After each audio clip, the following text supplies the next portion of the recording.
Allez, c'est parti. Bienvenue dans ce décryptage où on va littéralement enfiler notre casquette de détective linguistique. Le but du jeu aujourd'hui, placer le texte littéraire sous un microscope.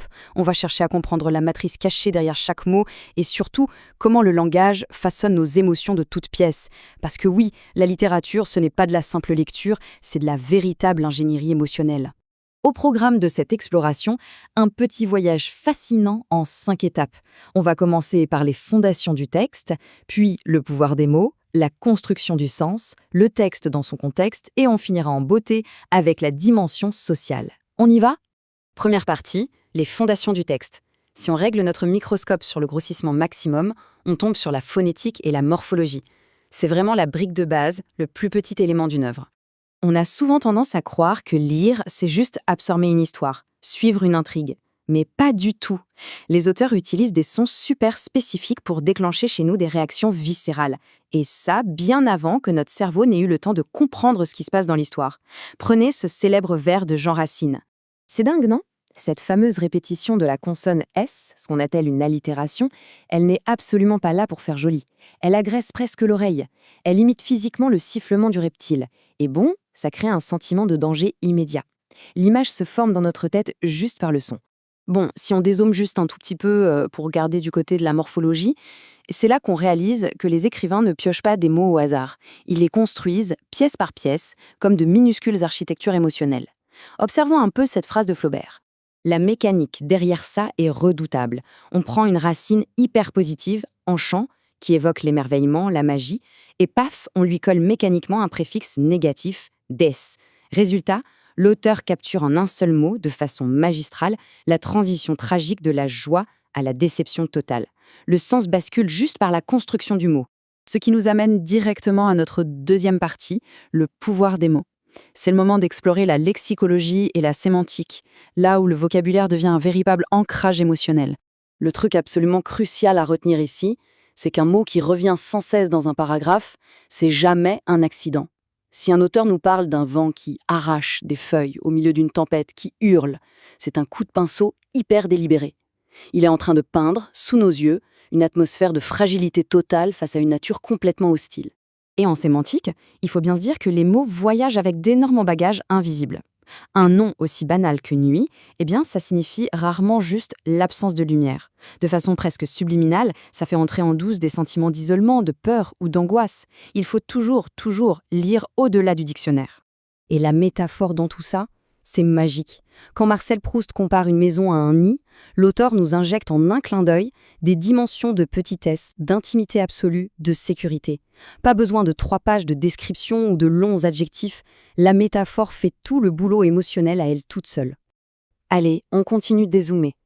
Troisième étape, la construction du sens. On s'attaque à la syntaxe et à la stylistique, et vous allez voir que le squelette même d'une phrase contrôle littéralement notre rythme cardiaque pendant la lecture. Regardez un peu la différence. La petite phrase télégraphique, paf, c'est un choc soudain, brutal, ça crie l'urgence.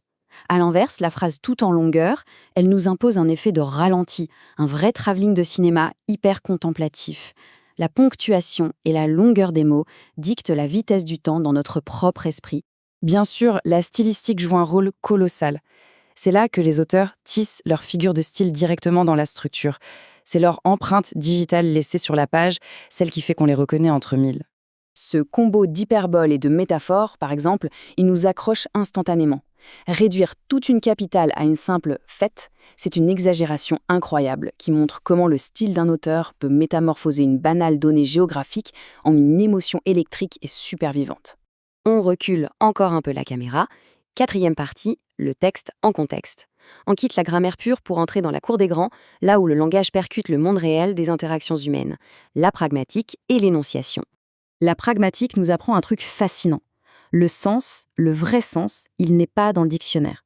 Il vit dans la situation, dans les rapports de force, dans les non-dits de la personne qui parle. Cette petite phrase toute simple prouve bien, sans contexte, on ne peut pas savoir ce qu'elle veut dire. C'est l'exemple parfait. Ça montre brillamment comment quelques syllabes strictement identiques peuvent transmettre un accueil ultra chaleureux, un sous-entendu romantique ou alors une culpabilité bien glaçante. Tout dépend de qui tient le micro à ce moment-là. L'énonciation, c'est vraiment l'art de placer le narrateur dans la scène. En changeant un malheureux pronom, L'auteur peut nous tirer par la manche pour partager un secret intime, ou au contraire nous repousser à 10 mètres de distance dans une froideur super objective. Ou même impliquer le lecteur de force dans l'histoire. Et enfin, zoom arrière maximal pour notre 5e et dernière partie, la dimension sociale. On va regarder notre texte depuis l'espace, à travers le télescope de l'analyse du discours et des genres littéraires. En gros, l'analyse du discours nous révèle qu'un livre n'est jamais, au grand jamais, juste un livre. C'est un artefact culturel, un vrai miroir. Il reflète, de manière assumée ou totalement inconsciente, les structures de pouvoir et les inégalités de son époque. Remarquer qui a le droit de parler dans un texte et qui est mis sous silence, c'est un indice sociologique énorme. Et puis, même les catégories les plus larges, ce qu'on appelle les fameux genres littéraires, ce ne sont pas juste des étiquettes pour ranger les bouquins dans des rayons de bibliothèque. Ce sont des contrats invisibles, des pactes passés entre l'auteur et la société. Comme l'expliquait le théoricien Bakhtin, ces genres sont des accords sociaux ultra dynamiques. Un simple « il y était une fois » et hop, notre cerveau se met en mode conte de fées. C'est un signal qui nous dit instantanément comment on est censé digérer et anticiper la suite du texte. Bon, récapitulons un peu ce voyage de dingue qu'on vient de faire. On est passé du sifflement menaçant d'une petite consonne isolée, au poids d'un nom commun, au rythme cardiaque d'une phrase entière, pour finir par carrément l'architecture idéologique d'une société. Et tout ça s'emboîte à la perfection. C'est brillant.